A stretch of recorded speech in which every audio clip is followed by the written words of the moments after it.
When it comes to camping off-grid in places especially such as this one, you really do want to stay as long as possible. It's often the name of the game, right? But to do that, to stay off-grid as long as possible when you're camping, you need to do certain things like keep food fresh as long as possible, stay in contact with people, because just because you're off-grid doesn't really mean that life has stopped. And you got to keep a whole lot of other things going too. So for communication, you're talking Starlink. For food, you're talking fridges and freezers. And then you've got all the other things that come with life too. Water pumps for showers, all of that sort of stuff, charging your gear. So how do you stay off-grid as long as possible? Well, with a system like we've got, the RV5 from Bluetti, it's not too hard. So in this video, I want to tell you, now that we've properly had the chance to test this unit over the last 2 months, how it's actually gone for us and how it's changed the way that we camp off-grid. The RV5 is a true all-in-one bit of kit. So it's a 5,000 watt inverter. It handles your MPPTs, your solar charging functionality, does the AC and DC charging, so shore power and alternator charging. It handles everything for you. And another reason that this is a special bit of kit is because it is geared more towards being a plug and play option. So it means that people with some DIY experience could come in and sort of install something like this relatively easily, especially because it's got things like the E panel up here, which is where you run your circuits, but they're pre-wired, sort of switched in a way. So all you're sort of doing is running your power and your earth, and the rest is taken care of. And that's cool because you're getting control of some smart switches through here. So that's for AC and DC. So you can run them up to the E panel and then have them electronically switched from here or from an app on your phone, which is very, very useful and just adds this sort of smart sort of cohesiveness to the ecosystem of the RV5.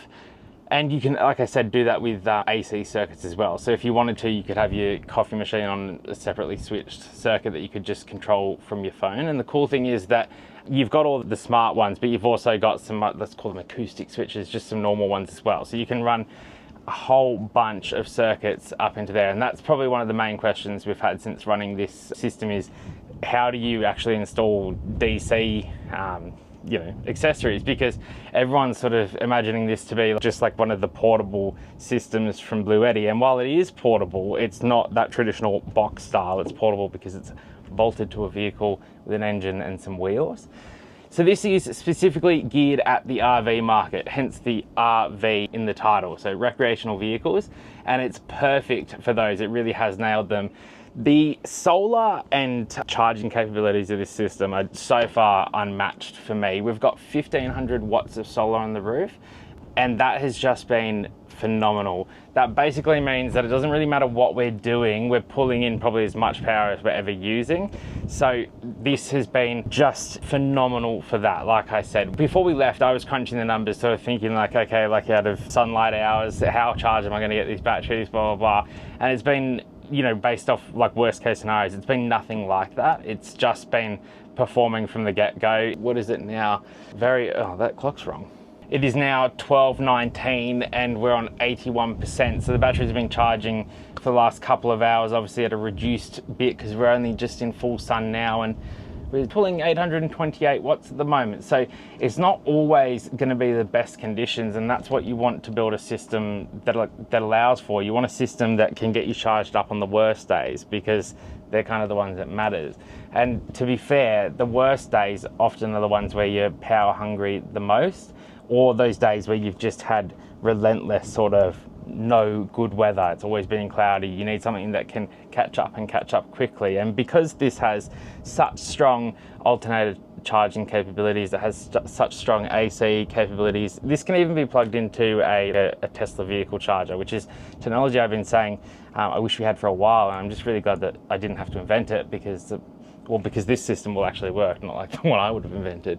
So it truly is, I'm going to avoid words like game changers, but it is a seriously serious bit of kit, and it does what it's supposed to do really, really well. So let's get into it. Why I like systems like this especially is like I've said before, and I'll say again, it is just how efficient they are. When this is all talking to each other in their Bluetti language, it's super happy.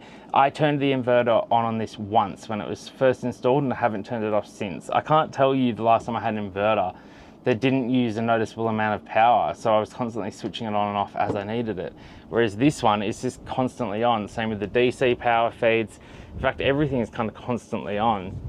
This system is really, really good for high loads, heavy duty use case scenarios. So the other day, I'll drop a little clip in somewhere here. We were cooking a brisket for 8 to 9 hours. It ended up being a 9-hour cook, low and slow. And the idea was, before we did this video, just to test it, make sure that everything was tickety-boo, and it was. But what we wanted to do was go from 60% on the batteries to 100% charged with a fully cooked brisket after 9 hours. So it had to cook the brisket in the air fryer oven and charge the batteries. Well, it's definitely not an easy challenge we've given the Bluetti today to fully cook a brisket low and slow, we're talking 8 to 10 hours, whilst also charging the batteries up to 100% from around 69 or 70 that they were on this morning. So far we're on 82%, we're around 3 hours into the cook and everything's going great. So we are getting a properly cooked brisket and we are getting charged into the batteries. How that's happening is when the oven that the brisket is in comes up to temperature, it starts to suck less power. And it's when it's doing that I need the RV5, this machine, to start performing. I need it to suck as much solar from the sun as possible and smack it into those batteries as fast as it can, because it's got those little bits in between the oven being at temperature and then it dropping a bit and suddenly going up to 1000 or 1100 watt to charge the batteries. So it's constantly cycling like that all day, and it will be for, you know, right up until tonight when we pull that brisket out. So it's going to be very interesting. I'm quietly confident that we are going to get 100% batteries and 100% perfectly cooked brisket. Well, I'm more confident about the batteries than I am about the brisket, but we'll see what happens. And this did it. It got them up to about 95% just before we lost the sun because we extended the cook. So this system has been surpassing expectations. It's also a very safe system. So everything is switched and fused and isolated exactly where it's supposed to be. So that's another very, very helpful thing, especially with the DIY applications. So this is perfect for things like camper vans, boats, it'll be very at home in, even trucks, all of that sort of stuff are absolutely fine.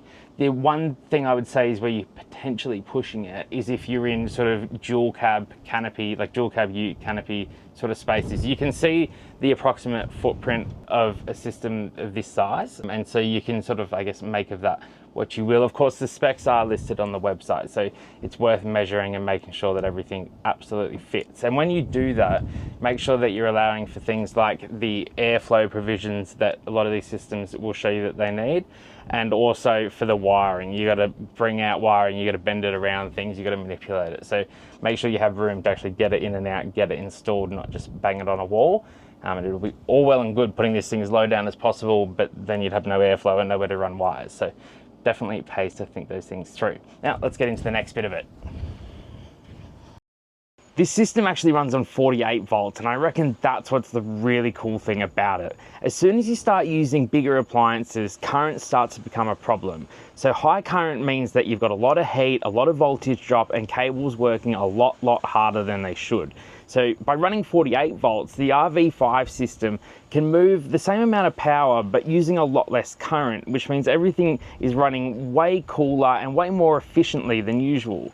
And on the AC side, it'll deliver up to 5,000 watts of continuous 120 volt power, which means you're not constantly juggling what you can turn on and turn off. You can have the air fryer going while the air conditioner's on if that tickles your fancy. Charging wise, it'll take around 1800 watts of solar and it will split that across two inputs that run from 12 to 50 volts. So the panels are usually wired in parallel. If you want to plug into mains or a generator, then the RV5 will accept up to 5,000 watts of charging.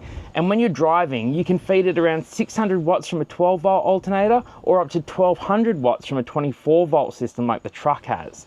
Now it's worth bearing in mind, none of this is about chasing big numbers. It just means that the system keeps up without getting stressed, which is what you want when you're relying on it every day.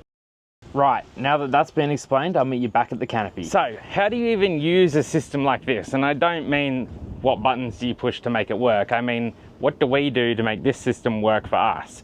Most days, if it's hot and we need it, this thing is running the aircon. So you can see that it's plugged in through the 10 to 15 amp converter, and this is powering the van that is just behind you guys there.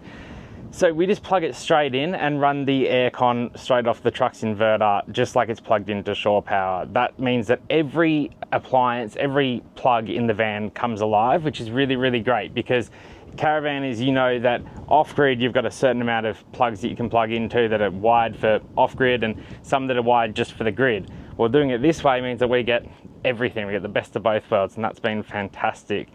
Speaking of fantastic, it's been nice not to even just have to worry about power consumption. I know that there's nothing in this setup that can seriously wipe these batteries, nothing that the solar and the system won't keep up with. So I don't have to micromanage power consumption. Jess, my missus, can go put on whatever she wants, do whatever she wants. I know we're not going to kill the batteries, and that is, well, it feels like a bit of a flex off-road, because I feel like if there's one thing everyone off-grid is always paying attention to, it's power consumption and also how much you're making. Whereas with this one, I know by the end of the day, the batteries will be more than charged. Well, probably by 2 o'clock at the latest, batteries are charged. Because as you can see, these batteries can be stacked on top of each other, making this a scalable unit, and this whole system is so modular. It means you can go up to some crazy amounts of power, some truly unhinged sort of stuff. I don't know why you'd ever need that much power off grid, but the fact that the technology exists to make it happen is amazing, because let's face it, it's not just the camper that benefits from technology like this. It's also emergency services. It's everyone else. Anyone who's outdoors and needs that sort of power is going to be benefiting from systems like this. You know, if you were somebody with medical issues and you were concerned about having machines run reliably and getting charged the next day, so you could have that ability to go out and do things, maybe CPAP machines or whatever else, then this is certainly the machine that you'd be looking at doing it. The build quality on this system is really great as well. So everything is not just properly mounted to this truck as a platform, but it's mounted using their hardware. So everything that the Bluetti system came with to be mounted is what we've used, and everything is on there absolutely solid. I had little concerns only about this screen because it came out and I was sort of thinking about how much is going to be pivoting, and that's been absolutely fine. Imagine the abuse that this truck body is copying, considering it's a cab over truck with heavy springs and we're doing some of Australia's worst corrugations. This system needs to be able to cope with them day in and day out, because we're not going to stop taking the truck on those roads, and we're not going to stop needing the power. So that's the RV5 system from Bluetti. It's been everything that I wanted it to be and more, and it's really nice to review a product and genuinely, firmly believe that that is the case. So I really do think if you chucked it in your vehicle, you definitely wouldn't regret it, so long as you've got that space. But do remember that a power system is only ever as capable as much solar that you put on the roof. So you've got to take all things into consideration. But for us, with that amount of solar on the roof, we can cook briskets, have the aircon going, keep the beers cold, and enjoy these places for so much longer than we ever would have been able to before.